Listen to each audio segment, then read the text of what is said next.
नमस्कार बंधुरा welcome to मौलिस kitchen. आमी अर्पिता। आज आमी आपनादेर साथे पुई मिचुरिर एकटी रेसिपि शेयर करब। एटा एकटा पुरानो रेसिपि, खूब कम उपकरणे खूब सहजेई आपनारा एटा तैरी करे निते पारबेन और गरम भातेर साथे एटा खेते जस्ट असाधारण लागे। आमार এই রেসিপিটি আপনাদের ভালো লাগলে আমার চ্যানেলটিকে সাবস্ক্রাইব করার অনুরোধ রইল আর আমার নতুন নতুন রান্নার রেসিপি দেখার জন্য বেল আইকনটি অলে সেট করে দেবেন। তাহলে চলুন ভিডিওটি শুরু করা যাক। এটা তৈরি করার জন্য আমাদের লাগছে পুঁই মিচুরি। এখানে আমি পাকা পুঁই মিচুরি নিয়েছি 300 গ্রাম মতো এবং ভালো করে এটাকে ধুয়ে নিয়েছি। এছাড়া এখানে আমি একটা আলু এরকম ছোট ছোট টুকরো করে কেটে নিয়েছি আর নিয়েছি দুটো কাঁচা লঙ্কা। আপনারা স্বাদ অনুযায়ী কাঁচা লঙ্কাটা নেবেন।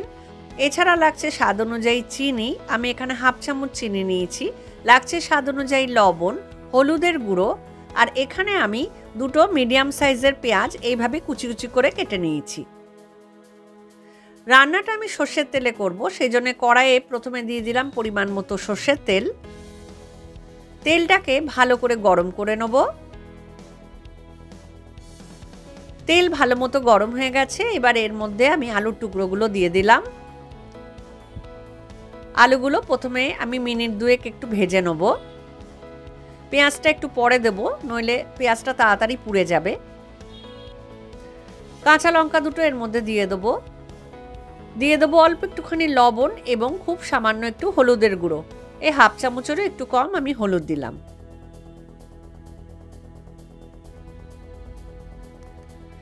আলুটা আমি 2 মিনিট মতো ভেজে নিয়েছি। এইবার এর মধ্যে আমি পেঁয়াজ কুচিটা দিয়ে দিলাম। পেঁয়াজটা দিয়েও আমি একটু ভেজে নেব।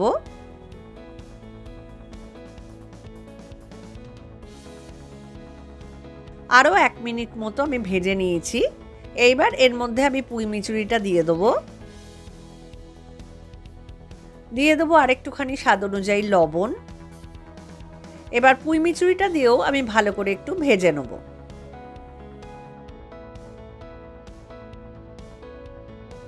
পুঁই মিচুরিটা দিয়েও আমি 2 মিনিট মতো ভেজে নিয়েছি।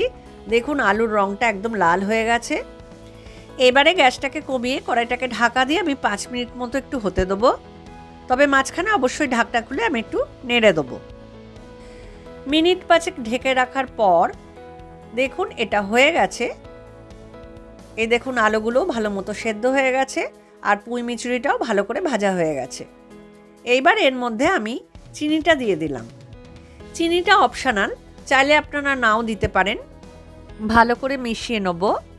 একটু জল জল ভাব আছে, তাই গ্যাসটাকে জোরে দিয়ে আমি একটু নেড়ে নেব। এটা একটু শুকনো শুকনোই ভালো লাগে। 1 মিনিট মতো নেড়ে নিলেই এটা রেডি হয়ে যাবে। তারপরে আমি গ্যাসটাকে বন্ধ করে এটা সার্ভ করব। পুঁই মিচুরির এই রেসিপিটা গরম ভাতের সাথে সার্ভ করুন। অনেকটা ভাত দেখবেন এইটা দিয়েই খাওয়া হয়ে গেছে, কারণ এটা খুব সুন্দর খেতে হয়। আর ভিডিওটি ভালো লাগলে অবশ্যই লাইক করবেন, কমেন্ট করে জানাবেন, বন্ধুদের মধ্যে শেয়ার করবেন এবং অবশ্যই আমার চ্যানেলটিকে সাবস্ক্রাইব করবেন। তাহলে দেখা হচ্ছে পরের ভিডিওতে নতুন কোনো রান্নার রেসিপি নিয়ে। সকলে ভালো থাকবেন। নমস্কার।